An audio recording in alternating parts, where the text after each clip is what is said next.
Bex,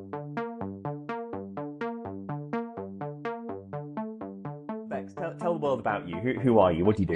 My name is Rebecca Woollard, and my day job is a food writer, recipe creator, art director for food photography. And by night, I moonlight That's the video right there. in various amateur, dramatic, and semi-professional performance-based productions. Okay, that's quite a long business card. I It is, suppose isn't it? we probably know each other more from the performing stuff. I probably know you from the last couple of shows. But what roles, what shows have you been up to recently? So most recently, full show, I played Emma Parker, who was Bonnie's mother in Bonnie and Clyde. And prior to that, I played Judy in 9 to 5, Cora in Calendar Girls. I'm the creative director of a new company where we put on immersive shows for various venues around Kent with live music and theatrical elements as well. So we've just done a Moulin Rouge themed one, which we didn't call the Moulin Rouge. We've done a Parisian cabaret themed one. Any similarities purely Yeah. fictional, etc., etc. Yes, no, and that was one of the events that I photographed. That was absolutely fantastic. Have you got another one coming up? We do. It's called The Summer of Love, and it's set in 1967 San Francisco. So lots of hippies and counterculture and great music and Nice. LSD. Wicked, wicked, wicked. Is there thinking about your career as a performer? Because are you a triple threat? Do you act, sing, and dance? I wouldn't like to say I dance. I mean, I No, do dance, but should I? right. Not with an audience unless they've also Yeah, had 6 pints. pretty Okay. much. Yeah. Well, was there something that you were told when you were younger that has stuck with you from now? In terms of performing or just Yeah. generally? Well, that's a good question. Both. Some sort of Well, life I think advice from there. generally I went to an all-girls school that was very pushy in terms of not accepting traditional female roles in life. So I find that my attitude towards life is very much, well, yes, obviously I can do it. And the same goes for a lot of my friends from school. Nice. So I think growing up with that attitude of, you go for something and you don't accept second best, and that's definitely stayed with us all. In terms of performing, smile. Okay. It's amazing how far a smile can. Do you know what? That's true. It's funny in photography. There's a bit of a trend towards very very moody photography, right? And Mm, there's a place for moodiness. I get it. I yeah, mean, I'm a massive fan of shadows and whatnot. But I don't know. Like life's not that bad, and I kind of want my art and my performance to be multiple and varied rather than everyone just kind of grumping about. yeah. I I like. don't think don't take yourself too seriously is probably another one, uh, Hmm. which is tied up in that, isn't it? So yeah, there's definitely a time and a place for being happy. And I think that it's interesting. That's hand in hand with your life advice as well. I see back when I was teaching at university, I saw huge amounts of uncertainty and worry, and young people seem pathologically anxious about the world, and Mm. it's a scary place. Like they won't do as well statistically as their parents will, but um, there's something about the attitude with which you sort of approach life and events and challenges, which probably leads to success as much as, technique or anything like that. Well, I think the young people call it manifesting these days, don't they? But I think it's just more of a general attitude of I think things are gonna, probably go my way as long as I work hard. So Right. I'm never going to I be able to celebrate picture all. you not as the SoCal girl manifesting things from Yeah, now I manifested. on.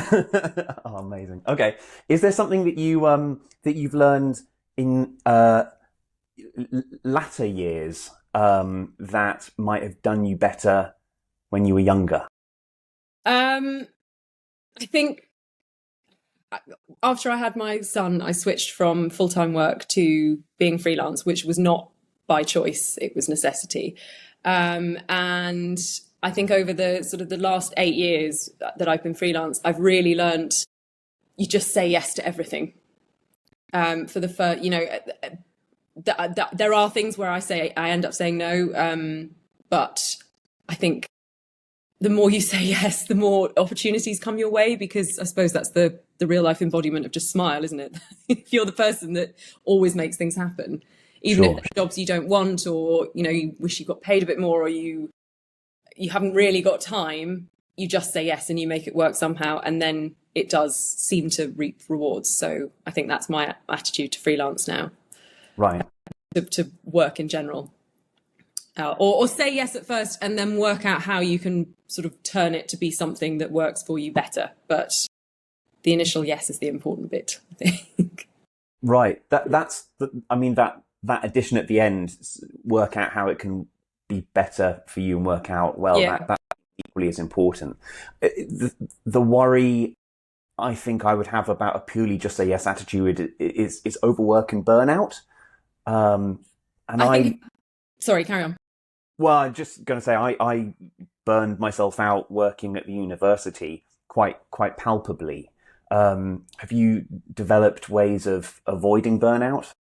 I think it's probably easier for me to just say yes to everything, because I genuinely, what I do for my work is pretty much what I love doing anyway. So there's only so stressed you can get about making an archaeological cake. But yeah, I mean, I think there's definitely, especially with all the drama stuff on top of my normal job, there is a tendency occasionally to feel, oh God, I've got too much on. But I find when I write my invoices, it doesn't feel quite so bad. Or when you put on a successful play, or I think the reward is worth the struggle. And yeah, if all else fails, just going out for dinner or sort of having a nice evening out or a date for yourself. That's another really nice thing about being self-employed, is that I don't feel guilty about saying, do you know what, I'm just going to take today to do what I want to do. Right. If you do feel overwhelmed. I think that's a message for all self-employed people. He looks to himself. I mean, I'm still learning, but yeah, on paper, that's what I do. Great. So I guess turning to photography then, we've worked together on now, I think, quite a few shoots. But I know that you've worked with other photographers as well, specifically for your food. Yes. So how does professional photography, this is a big, broad question, but how does professional photography help you? Well, in my job, I mean, it's what sells the recipes that I write. So it is quite literally the shop window for my work. For drama, I mean, to give a more specific context, I think we started working together for the TODS, for Tenterden Drama Society's productions. And when I joined the committee, because I'd come from a media background, I really, really wanted to smarten up their shop window, as it were, their appearance. And I think that had been something that had been on the back burner a bit after COVID, because money was tight. But I think if you're trying to sell something and you're trying to attract new members or customers or audiences, there really is nothing that is the same as professional photography or professional recordings or audio. Just to be able to sell your product, especially drama, it's completely invaluable, and I think it repays however much you spend on it over and over again, because you can keep using the shots forever. You can use them in your programs, you can put them on your social media, you can put them on your website, you can send them to newspapers if you're trying to get news stories printed about you. They're sort of, I mean, in a way, stills are more flexible than video in that respect as well. So I'm a big fan of, and I'm quite old-fashioned, so I really like still photography. That's an interesting point, that you can reuse stills in a much, I guess, broader sense than you can videography.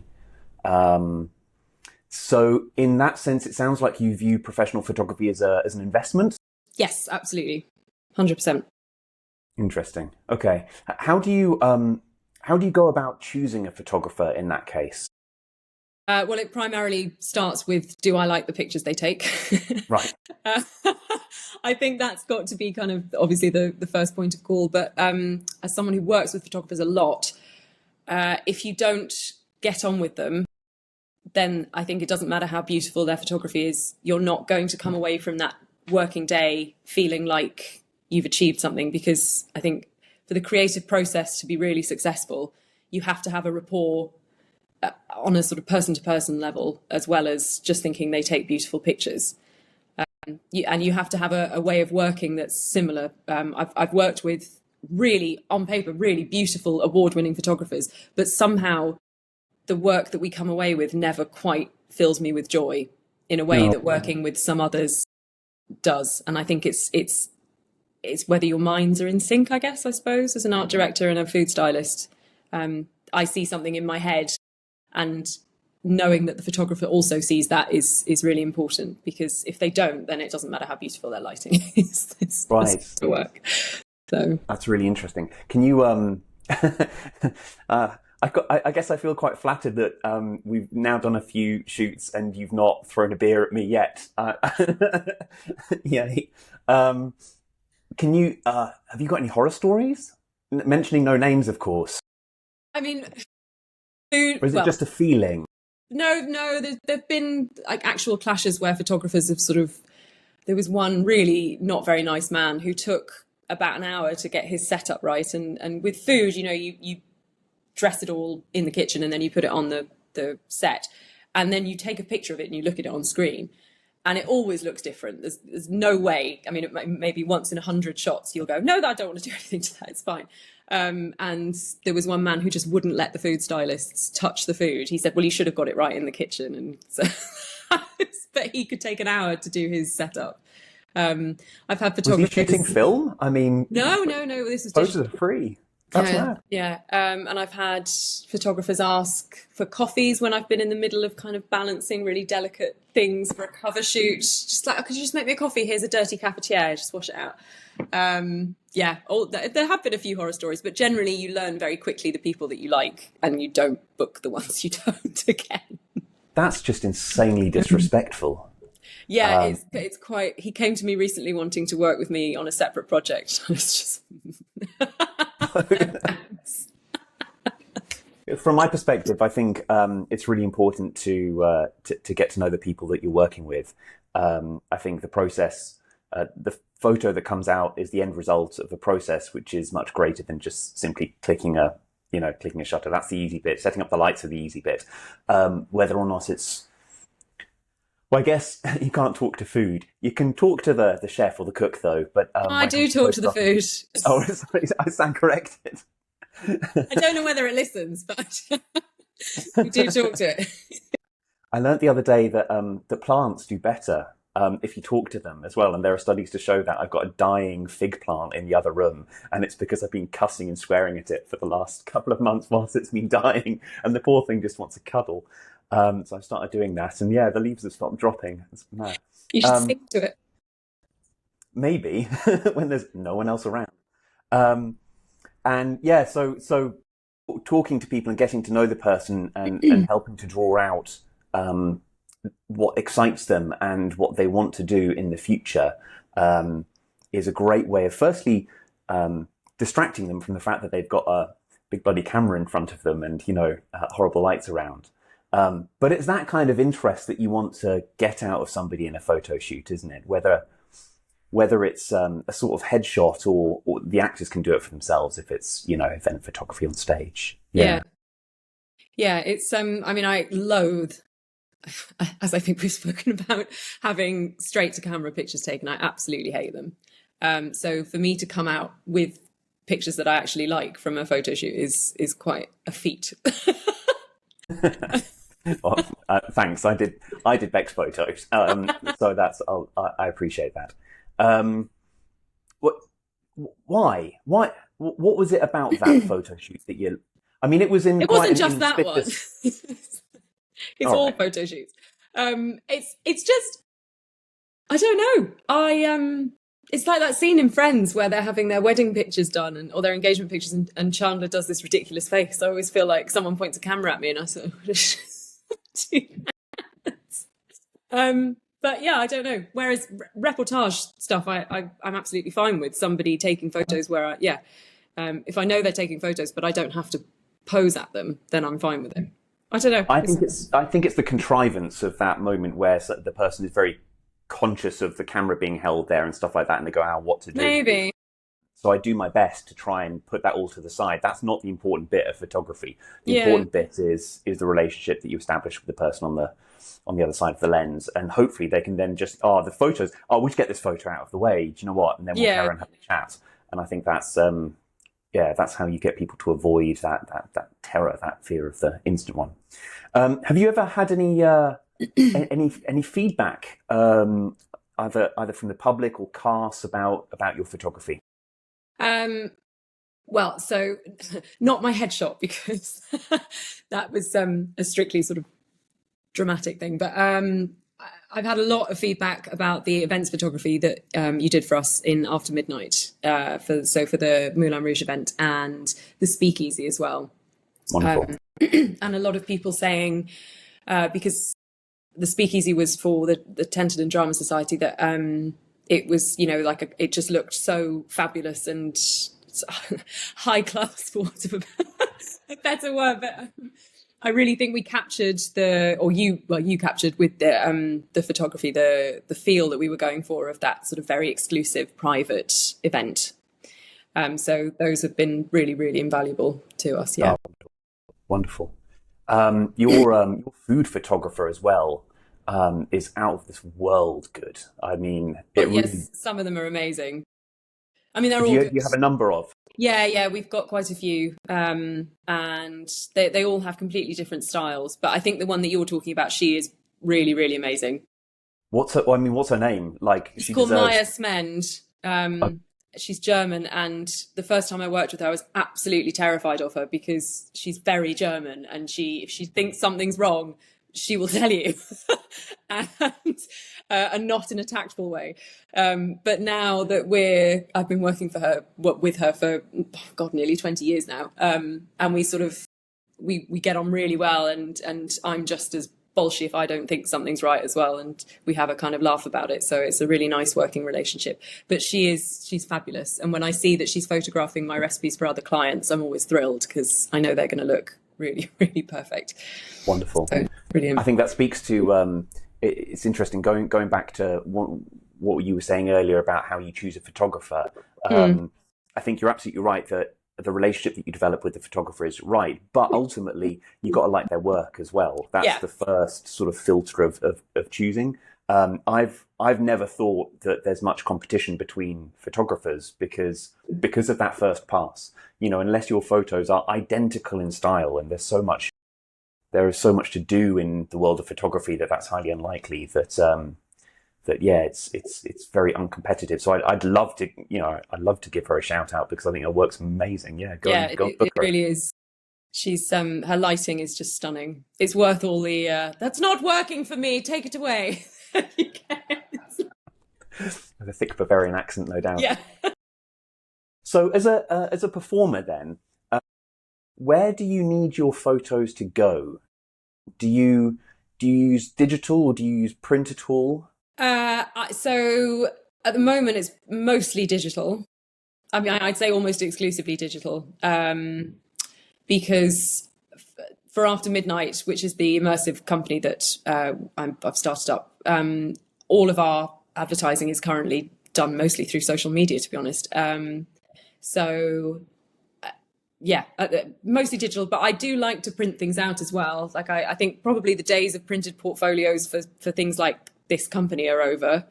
But it's lovely to have almost like a scrapbook of kind of, if this carries on and it goes somewhere, then having a recorded thing of our early events is a really beautiful thing. And I work in print journalism, so I do still firmly think that printed media is still really important. Absolutely. But at the moment, because we're doing everything on a very tight budget, social media advertising is free. So I think mostly digital. Okay. That was a really long answer. I could have just said digital, couldn't I?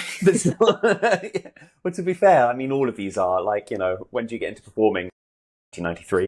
Yeah. Cool. All right, great. Moving on. Yeah. So when it comes to headshots, then what do you think a good headshot tells you about the performer? I think, well, to state the bleeding obvious, you need to know what they look like, properly what they look like. You need to know it hasn't been photoshopped or filtered or cheated in any way, because if you're a casting director, you want to know who the person that you're auditioning could potentially be. I think a good one gives you a sense of maybe not personality, because for an actor, that's not necessarily what you're wanting to convey, is it? It's the sort of potential of their personality. Does that make sense? The potential. Um, Well, yeah, well, I mean, the word is range, isn't it? I yeah, suppose. yeah, yeah. And how they hold themselves, I guess, how they carry themselves. I think that's quite important. If somebody's sort of tensed up, you maybe think, well, that's not what I'm going for. Although Yeah, if in the next shot they're not tensed up, then you know that they can play tensed up, yes, right? yes, yeah. I mean, I think that's Well, important because you need a portfolio should have some variation, I've always yeah, thought. So if you've got 10, 11 shots in your portfolio, one of them is the anxious, nervous person with the tick. God, you can see in my eye, which one is it? Is that one? Anxious, nervous, I live it. Don't need a photo for that. But then if the next one is nice and relaxed and chilled, then that tells you something about the actor. What was it you said at the beginning? About what they look like. Yeah. Oh yeah. What I once, a horror story of my own. I had an actress come over once, and when it was a lovely shoot, got some lovely images out of it. But when I sent the images back to her, she asked me to retouch all of the lines in her face, right? All of the yeah. wrinkles and all of the laughter lines and things like that. And I had to say to her, you probably don't really want me to do that because she was in her early 40s and she wanted to audition. I mean, she said in the photo shoot she wanted to audition for early 20s parts. And I thought, like, if you want to do that, the casting director is going to be super angry with you Yeah. if that's what you present and you turn up as, you know, she was a model, very attractive woman, but of Of a her certain age. age. It was, Yeah. yeah, and that's I, fine, right? Like, well, yeah, I was laughing with Haley that we'd got to the age now where we were playing the mothers last year. That was that. Not sure I was ready to have made that transition, but it's happened. I understand. It must be sort of psychologically a fairly interesting, I'll just say, moment where you see younger actresses who were in the youth section of whatever Yeah. theatre group come up, and now they're playing the young lovers part or something like Well, that, and then especially when you. my daughter was 10 years younger than me. So that hurt. But not as bad as Haley's, whose son was, I think. I suppose the other important aspect of the photos looking like the actor is that all of the face kind of needs to show what the actor or the performer looks like, right? Yeah. So you can't have all of the wrinkles taken out, but equally, you can't have the eyes changing color or things like that. No, I think for headshots, I mean, I would never ask for massive retouching ever. I mean, I just wouldn't do that anyway, because if you really want to do that, you can just do it on Instagram. Sure. Yeah. Just, why are you wasting a photographer's time? But yeah, I think it should be what did someone describe it as on your wedding day? You should look like the best version of you. Yeah. Yeah. Yeah. Yeah, but not somebody else. Yeah, that's a nice way of putting it, actually. I generally say that I retouch things that wouldn't be there in 2 weeks' time. So like What? that's about how long a zip takes to go away or Yeah. something like that. So you've never put something on Spotlight or something like that? I've never ever worked as a no, I've never worked as a professional actress or Have you singer. not had any interest? Um, no, not since I decided that I didn't want to do it. I always wanted to do musical theatre, but I didn't. I was a swimmer instead of a dancer when I was a teenager. Like I was a competitive swimmer, which my granny warned me not to do because she said I would regret not dancing. And I did it anyway. And so I was kind of put off auditioning for professional musical theatre courses after university because I didn't have the dance training. And also at the time, I had a very classical voice, still have a very classical voice. And it was sort of the era of the big belt musical. Right. So I think it was kind of a feeling that, there's not really going to be the roles for your voice. So I was sort of pushed into opera, which I'd never really loved, and then auditioned for postgrad roles. And because I was a top soprano, they all wanted me to come back when I was a few years older, because you can really wreck your voice if you do it too early. So I went off and did ski seasons, and no, didn't regret it. Decided to get into cooking. And then was in a show choir in my 20s for a few years that is still going, actually, which was full of amateurs, but it was people who, like me, who'd sort of thought about doing it professionally and then didn't. So actually the standard was incredibly high, but no one really cared whether they got solos or not. They were just there to have a nice time. It was just this magical atmosphere that you hardly ever get with performance. There was no competitiveness, but lots of talent. It was brilliant. Yeah, lovely. So yeah, it was really nice. So then, no, that's kind of the extent of it. And then when we moved out here, I got back into drama. Right. Oh, interesting. Well, it's not too late. I think it is. Yeah. I think if I turned around and said to my family, actually, I'm jacking in the cookery, I'm just going to try and make it on the stage. I think my parents might have a heart attack. Okay, fair enough. All right. Well, I'm out of questions, so thank you very much for your time. I really appreciate it. I hope it was useful. Let everyone know what's the next thing that you've got on that people can come and see. Well, we have the Summer of Love happening at the Grapevine in Tenterden on the 17th of July, and we've already sold quite a few tickets, and it's very small capacity. So if people want to come, then they should book quickly. They're good. Yes. The last two were absolutely fantastic. It was a privilege to be photoing them. So yeah, do book, everyone. Brilliant. All right, thanks a lot, Bex. Thank you so much, Chris. Bye bye.